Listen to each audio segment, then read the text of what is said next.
के समय में नेपाल के हर एक घर में गैस के बहुत बड़ा का समस्या अभी घर घर में बा।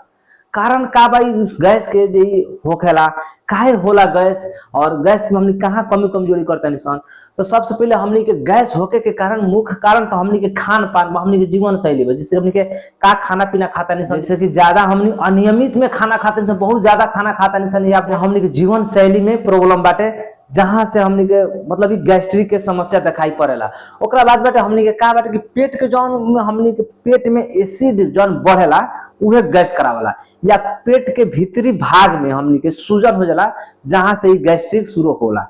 समस्या कहाँ बा कि जब हमनी खाना खानी सन, हमनी के पेट के चित्र जब हमनी खाना खानी सन तो खाना आके हमनी के पेट में यहाँ जमा होला, हमनी के यहाँ एसिड बन के पचावेला खाना। लेकिन समस्या कहाँ बा कि हमनी के सबसे ज्यादा बेसी खाना खाता नहीं सन, अनियमित खाना खाता नहीं सन, या कहीं ना कि जो हमनी के ज्यादा चीलो, ज्यादा तीत, या ज्यादा हमनी अमीलो जैसा खाटा मीठा हमनी सब खाता नहीं सन, तो यहाँ आके हमनी के जमा होला, जाने के एसिड पचा लेलक तो हमनी के गैस ना बोलेला, और ना पच सकला तो हमनी के उहे गैस हो जाला, जाना कारण से हमनी के दिक्कत होला।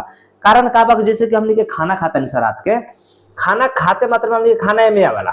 सबसे पहले हमनी के शरीर रिलैक्स करेला उस समय में, जैसे कि रात में हमनी खाना खाता नहीं सन तो रिलैक्स करेला, हमनी के शरीर रिलैक्स में रहेला। ओकरा बाद में हमनी का जाते माने खाना खा लेनी सन।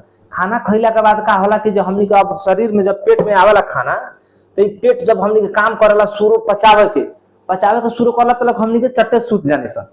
कहीं ना कि खाना खइला के बाद कमती में 2 से 3 घंटा के भीतर में अपने के सुतता नहीं तो बहुत ज्यादा दिक्कत बा। वहां का होला कि खाना पचे ना सकेला, शरीर हमनी के रिलैक्स हो जाला, जाना कारण से ई खाना ज्यादा एसिडिक भइला के कारण से गैस्ट्रिक फैलेला शरीर में। और हमनी के रहल गैस्ट्रिक काहे होला, हमनी के गैस्ट्रिक होके के मुख्य कारण का बा, मतलब काहे हमनी के गैस्ट्रिक होके के ज्यादा संभावना होता, अच्छा हमनी के गैस्ट्रिक होला। तो सबसे पहले का बा हमनी को अनियमित खाना, हमनी के ज्यादा भी खाना खाता नहीं सन, मतलब समय समय पर खाना खाते हैं, बहुत ज्यादा खाना खाता नहीं सन, वहां गैस्ट्रिक हमनी के बने के चांसेस रहेला। ओकरा बाद में हो गेल हमनी के खाटा मीठा आ जाए मसालेदार हमनी के खाना खाता नहीं सन, ज्यादा तेज खाता नहीं सन, ज्यादा मसाला वाला खाना खाता नहीं सन, तो हमनी के यहाँ गैस्ट्रिक बने के ज्यादा संभावना बा। ओकरा बाद में खाली पेट में हमनी के चिया कॉफी, जैसे सवेरे सवेरे हमनी के उठ के खाली पेट में रहनी सन, और मतलब चाय आ कॉफी पीला के कारण से हमनी के पेट में ज्यादा गैस्ट्रिक होके के चांसेस ज्यादा रहेला। ओकरा बाद में एच पाइलोरी बैक्टीरिया, ई हमनी के का होला कि पेट के अंदर एगो एच पाइलोरी बैक्टीरिया नामक से कीड़ा होला हो जाला, तब भी हमनी के यहाँ गैस्ट्रिक होके के ज्यादा चांस रहेला। ओकरा बाद में औषधि के प्रयोग बाटे, औषधि के प्रयोग जैसे कि हमनी के ज्यादा पेन किलर, ज्यादा देह मतलब दर्द होला, हमनी के ज्यादा दर्द के दवाई खानी सन, वहां उ दवाई से ही गैस्ट्रिक बने के ज्यादा चांसेस रहेला।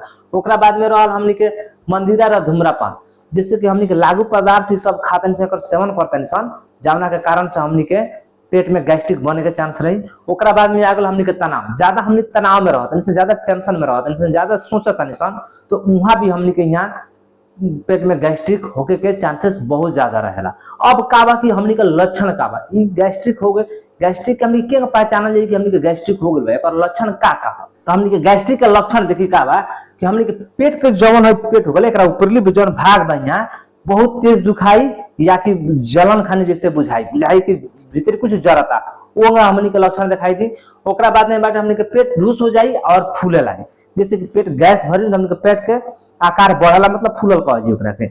ओकरा बाद में बाटे हमनी के वाकी ज्यादा लाग रही, का हो कि गैस से पूरा हमनी के पेट दुम रही, जाना से बुझाई कि जे गैस निकली जे वाक लाग रही।